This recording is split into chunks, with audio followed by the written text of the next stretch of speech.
Alright, everybody. Maybe that's real quick. We got the Morbius pitch meeting right here, and I just know that Ryan's about to tear this movie apart. If you haven't seen my review or anything, you can go check it out. But I like it more than most people. Okay, I found it as an enjoyable movie, and everyone else just wants to rip it to shreds. I'm not gonna go through a whole review. Just know. All right. Also, have you tried the new Summer Edition Red Bull? It's really good. Let's get this video. 1, 2, 3.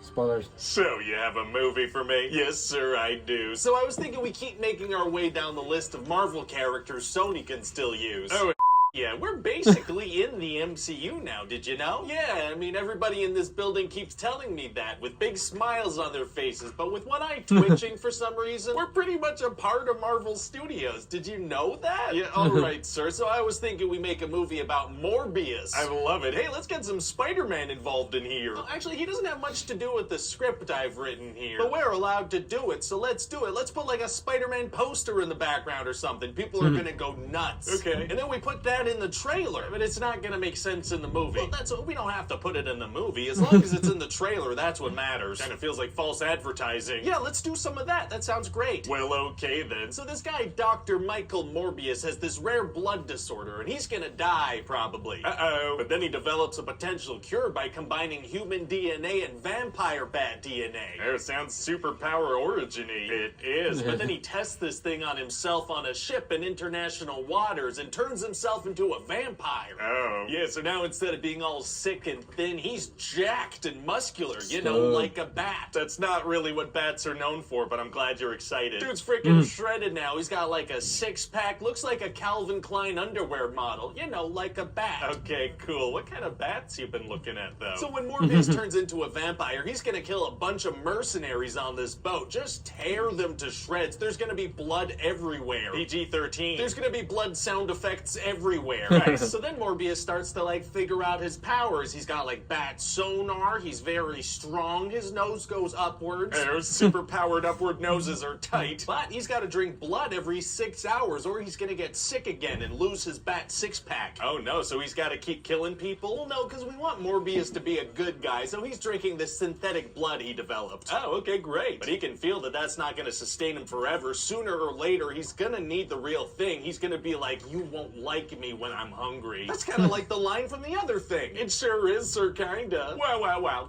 So anyway, Morbius also has this childhood friend, Milo, who has the same blood disorder, and he wants to take the cure too. Oh, yeah, understandable. But Morbius is like, no, this is a curse, so you die, and I'll figure this out, okay? Kinda rude. Kinda. And also there's this sick little girl that Morbius is taking care of. At a certain point, he's gonna have to put her into a coma. Oh, no, is she gonna be okay? I don't know. You don't? No, he puts her in a coma, and we never come back to that storyline. Oh, okay, Yeah. well, I hope she pulls through. Me too. So eventually Milo does take the injection thing, and then he frames Morbius for a vampire murder of a nurse. Oh, why is he an evil vampire? Because the movie needs a bad guy now. That makes sense. So Morbius gets chased by the police and these FBI guys, and he flies up on top of a roof. Very exciting. And then once he's up there, one of the FBI guys pulls a gun and is like, enough! How'd the FBI guy get up there so fast? Unclear. Oh, okay. Yep, So Morbius ends up breaking out of jail, and now he's on the run. Thrilling. And at a certain point, his assistant / love interest, because they're both attractive, is being followed by the FBI. Uh-oh. And she manages to lose them and gets on a bus, and Morbius is already on that bus. How did he know she was going to get on that bus and get on it before her? I don't know. Fair enough. But he's got no choice but to talk to her all secret, like, you know, he's a wanted man. Of course. So anyway, they go sit in a coffee shop and have a little chat. But I thought you just said they needed to be, like, incognito. Oh, yeah, sir, that was in the bus scene. This is a different scene now, so that doesn't matter anymore. Oh, okay. And then Morbius overhears some bad guys talking about this lab they run, so he goes and hijacks it from them. Oh, you know what? He should scare one of the guys and be like, I'm Venom. Right, okay, that doesn't really make sense. But we're allowed to do that. We should do that. It's just, even if this is in the same universe, we've never made it seem like the average citizen knows the name Venom. But that's an interconnected thing that we can do, and it'll be good in the trailer. Alright, anyway, so then Morbius uses this lab to create a new injection, and he's like, to bats, this is lethal. To humans, humans. It's deadly. Those are synonyms. Yeah, and so his plan is to kill Milo and then himself. Oh, himself? Yeah, he thinks it's his responsibility because he's turning into a vampire, you know? He's gonna have to kill people eventually. Wow, very selfless, you know, that's a good sacrifice. So then there's gonna be this big fight between Milo and Morbius. And then what's gonna happen? Oh, a whole bunch of stuff. I'm almost sure of it. It's gonna be pretty impossible to see, but they're gonna start on a roof and end up in a sewer. Oh, nice. And now Morbius has to find a way to kill this guy. Is that gonna be hard to do? Actually, it's gonna be super easy. Barely an inconvenience. Oh, really? Yeah, see, he does like a Dragon Ball Z move and shoots a bunch of bats at Milo and then injects them with the thing. He can do that? Yeah,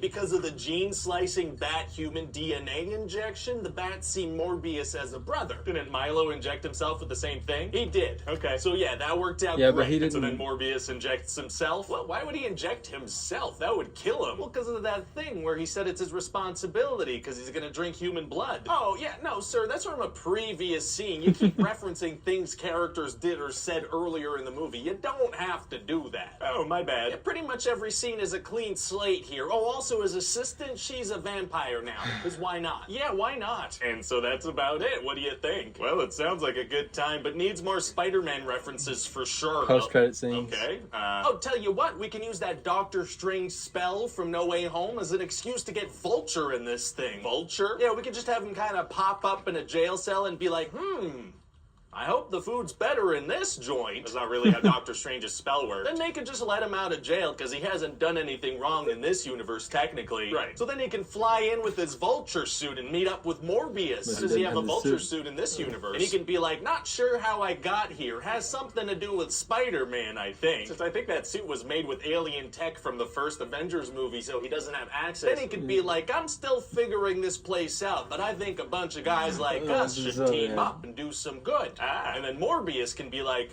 Intriguing. intriguing. That's okay. None of that really makes sense at all. Doesn't matter. Now we can put Vulture in the trailer. It's all connected. We're part of Marvel Studios. You want me to spruce up any of that dialogue? No, not even worth Oh the my effort. All right, amazing. So who should we get to play Morbius? Well, tell you what, I hear Jared Leto's looking for a new superhero project to kind of redeem himself after Suicide Squad. oh, well, this sounds like the perfect project for that.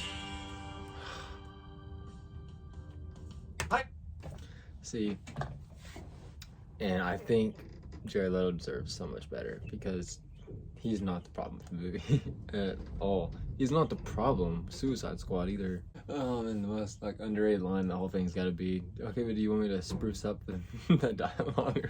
He's like, nope. That's it's so just like I know that like Michael Keaton and Jared Leto had to have filmed that thing like a couple hours before the premiere. Like some of the stuff like he was saying like well, why did the bats not feel the kinship to Milo? I think it's because Jared Leto like he like spent time with him, right? He like went into the cage thing and he like met them like and he kind of stayed around there, so like they knew him. Like some stuff I can like I feel like I can counter, but like the post-credit scenes, like I don't even know. Like they're a mess. Like there's no way to justify them. I don't think. Like we'll see what the studio does. They might try, but it is it's a mess. I knew this was gonna be hard on the movie, and it was. I guess I didn't notice there was so much inconsistencies. Like the being an incognito and then going into the store. Like I didn't even think about that.